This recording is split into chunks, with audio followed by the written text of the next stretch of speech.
Hello, everybody, and welcome to this week's Subject Lead briefing, which is obviously a recorded briefing. Just wanted to just give you a few reminders from last week and the last couple of weeks, and just a couple of things for you to be aware of as we go into the half term and we come back after half term in a few weeks' time. So the first one is just a little reminder about the options process. So just to say a massive thank you for all of you who have already completed your options videos. Thank you so much. They're coming in thick and fast. Just a reminder to email the link to either myself or Felicity if you would like us to have a look at it and check it in advance, and then ultimately to Ash so that she can store the links and upload them onto the school website. Please could we also ask you to upload a copy of the actual presentation and any supporting material that you produce for the options process into the Subject Leads collaborative area, the Google Drive that we are all part of. I've created a new folder. It's called folder 08D options presentations and supporting material, and within that you will find a subfolder with your subject's name on it.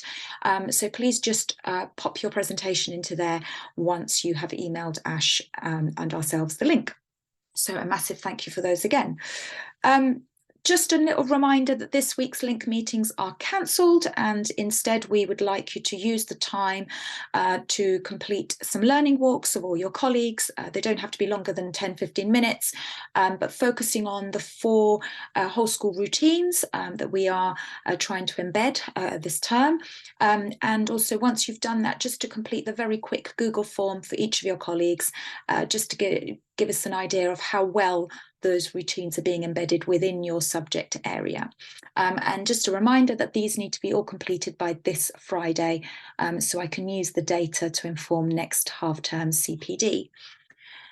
So looking ahead to after half term then, just wanted to give you a bit of an update in terms of the Year 11 second round of assessments. So thank you for discussing these with your links, and you will remember a few weeks ago we gave you the dates of these. So Rachel Hausman has been working hard on the timetable, and we've had to adjust some of the initial plans. So if you remember, we said that we would try to limit them to mornings only, but because of events that are happening that week and a couple of other things, we're having to make a few adjustments. So the provisional core timetable for core subjects and MFL is as follows. So 2 weeks, this is the first week beginning the 13th of March.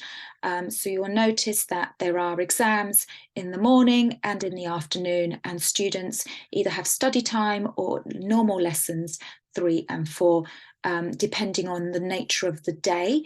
And you can have a look at that in your own time later on. So that's the first week. So the exams start on Wednesday the 15th. And the second week looks a little bit like this.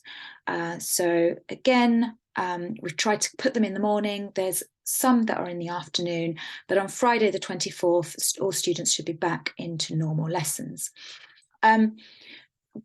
Just a key reminder, or a key advance notice really, to enable Rachel and the invigilators to really prep for these exams. And owing to the fact that the week the exams start, it's quite a fractured week at the beginning. We have a WMAT inset and then there's a vocational day. We would really like all exam papers for core and MFL to be printed and left in the print room by the end of play on Friday the 10th of March. So regardless of whether you have your exam towards the end of the first week or in the middle of the second week, we'd really like all those exam papers to be printed and ready to go and stored in the print room by Friday the 10th of March.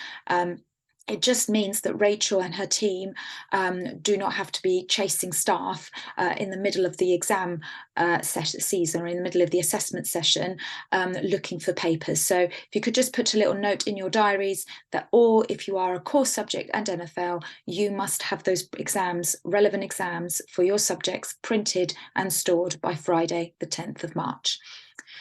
If you are an option subject, as we said a few weeks ago, we would discussions about whether you are going to set another formal exam or formal assessment before the actual exams should have happened with your link. If you haven't done that yet, that's fine. But thank you for discussing those plans.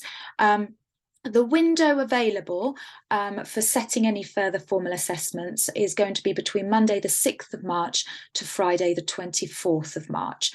So we've got we've just put in that provisional window. So if you want to give your year 11s another assessment, another paper, it would be great if you could set it within that window. If it doesn't have to be in that window, but that's when we would recommend that those assessments happen, so that we have an accurate record of which option subject is actually planning on setting a further formal assessment. Please could we ask you to complete the Google form on this presentation. It's very quick.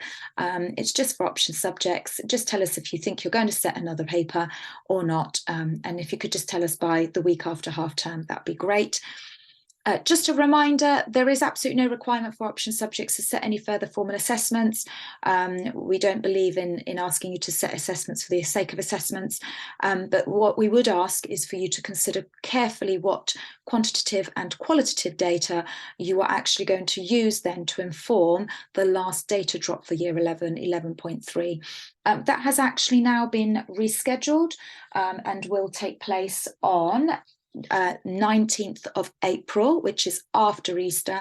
That should allow all core and non-core or option subjects enough time to set an assessment if you wish to, for your options, and to mark it and to moderate it before you have to input that data on the 18th or the 19th of April, should I say.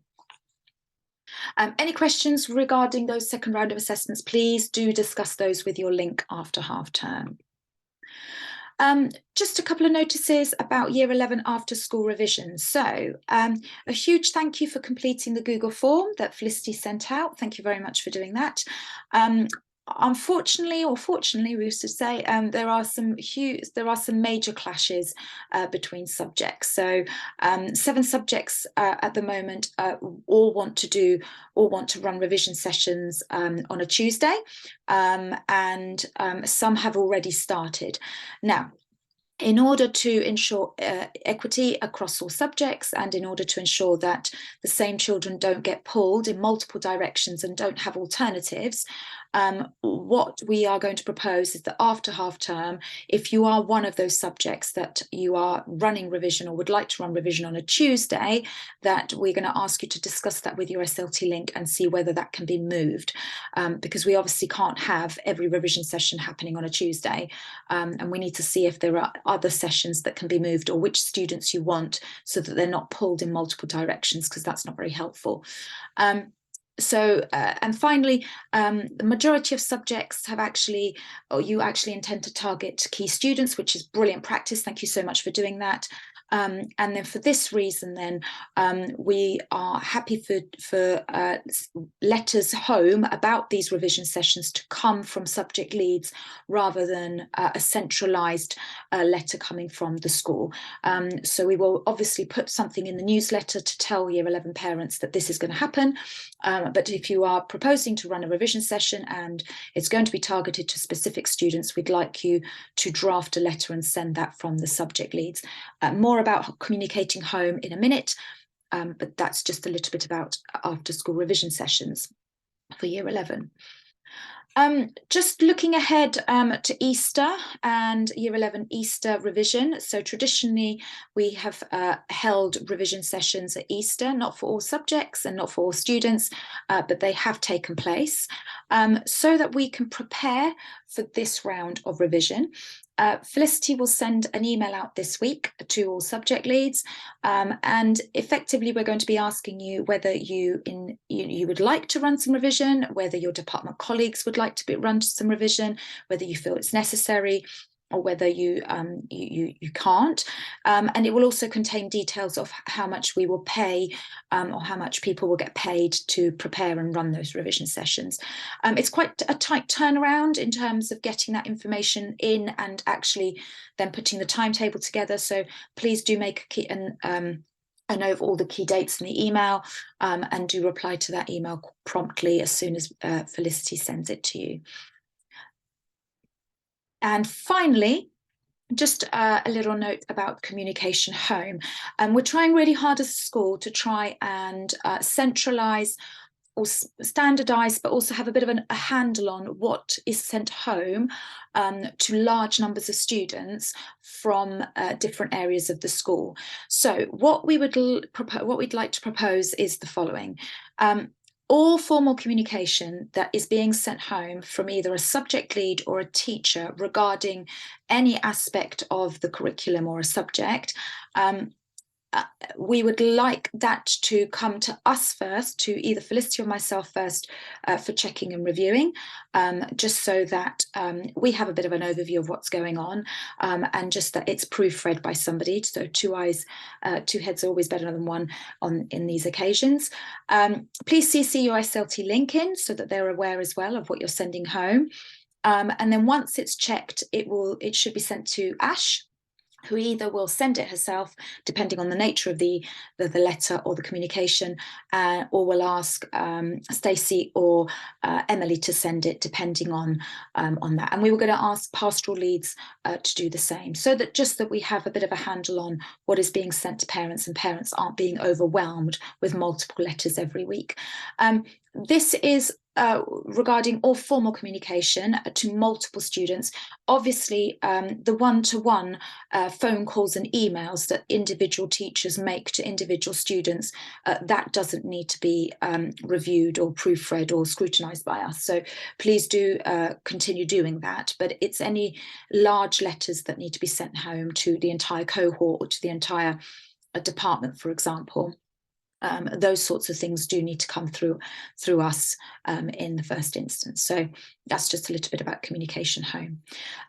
Thank you so much for all your hard work this half term. You've all been brilliant. Thank you so much for our patience in dealing with some of the changes that we've introduced, and your resilience. So thank you for that. And unless in case we don't get a chance to see each other this week, have a wonderful half term and a really well-deserved rest. Thank you very much.